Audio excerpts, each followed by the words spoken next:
Hello. At Biome, we are driven by a very simple philosophy, which is about only having a regenerative impact on everything we touch.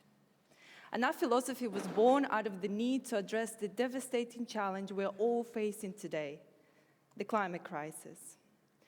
The problem of the climate crisis is large, complex, it's systemic, and urgent. And to solve it, we need a new paradigm shift. The very concept of the paradigm shift was developed by the philosopher and physicist Thomas Kuhn, and is based on the idea that advances in science and society are caused by occasional, revolutionary explosions of new knowledge. The process behind the concept is reflected in this diagram, and we did witness that explosion of inventions at the end of the 19th century, and those gave birth to industrial revolution, capitalism, social and political transformations. The model went through drift and development over the course of the 20th century, and we're living through the model crisis and collapse of everything around it. In order to spark the model revolution, we need a new way of thought. Do you see a duck or a rabbit? Now, our friend Thomas used this optical illusion in order to distinguish between how we perceive and interpret information, or in other words, how do we choose to shape our mindsets? So do we choose to ignore the model crisis and just continue with our extractive technologies? Or do we take the opportunity to see both the duck and the rabbit to kickstart the next paradigm shift? Well, at Biome, we believe that in order to survive and thrive, we must understand ourselves as a part of all of nature. Humankind is a toddler species in comparison to the rest of the biodiversity. And although we have been around for a very short period of time, we managed to forget how to remember that we are a member of the natural world. For centuries, we tried to prove that we are more powerful, we invented technologies, that we're there to say that we're independent. But this new shift in mindset, this new understanding of self will allow us to develop that new knowledge we need so we can explode with more sophisticated and nature-serving technologies for the new model of being and doing. Looking into nature for new knowledge and inspiration has a lot of reasoning behind it. For starters, nature has faced and resolved all sorts of challenges through billions of years of evolution and holds answers to engineering, design, economic, and systemic problems. If and when we look closer, we will find that in nature, the concept of waste is non-existent. All nutrients are in constant circulation. All forms are highly functional. And 96% of matter, or living matter, is made using 4 basic ingredients: hydrogen, nitrogen, carbon, and oxygen. In comparison, our industries are using all of the elements in the periodic table. Now, this nature-inspired approach to design and problem-solving is called biomimetics. And biomimetics is a way of abstracting forms, functions, processes, and systems that are found in biology to then synthesize a man-made solution to a problem. Now, I know all of these ideas may sound challenging, but please don't fear and remember that we are part of nature. Concepts like this should not appear or seem alien to any of us. Now, I do sense doubt and perhaps a sprinkle of fear, so in order to ease you into the idea of practicing something like biomimetics, I'm going to take you on a journey. And for this journey, I need you to imagine life being a tape. Remember these? And if life is a tape, then that means we can rewind, pause, play, fast-forward it together, and see if we can explore alternative chains of evolutionary events.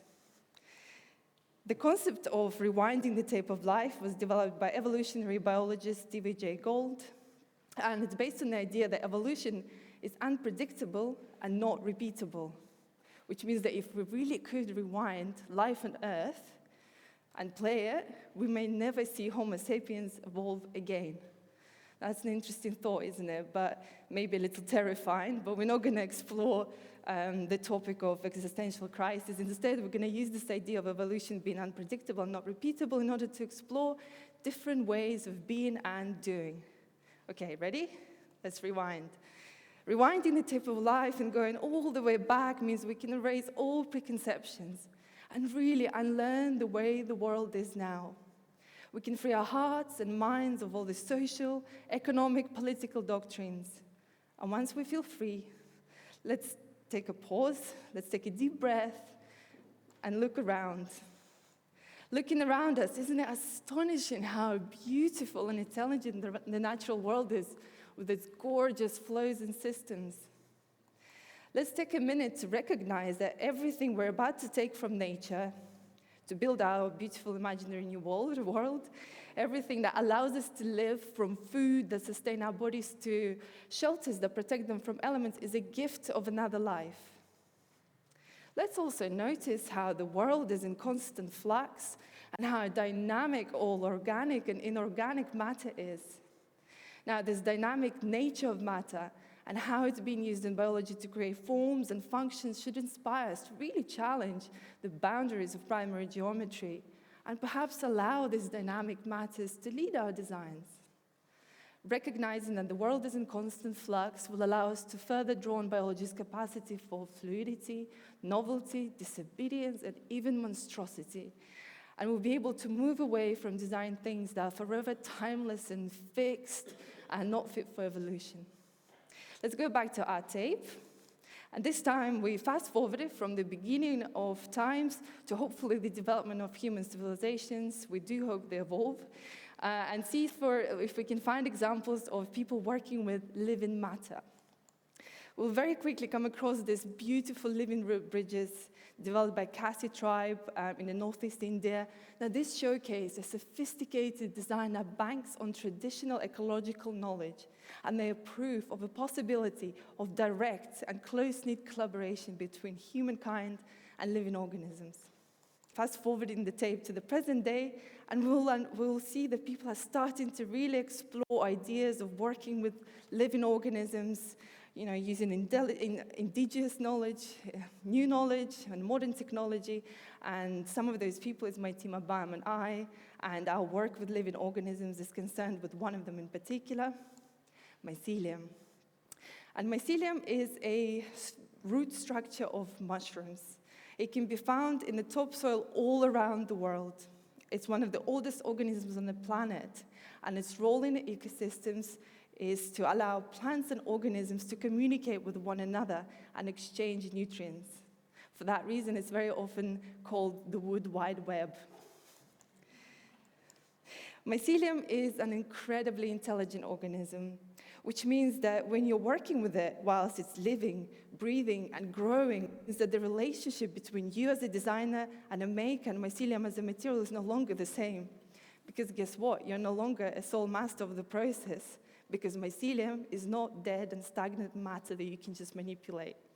For that reason, it's sometimes challenging working with mycelium, because it doesn't abide by the rules and laws of traditional manufacturing.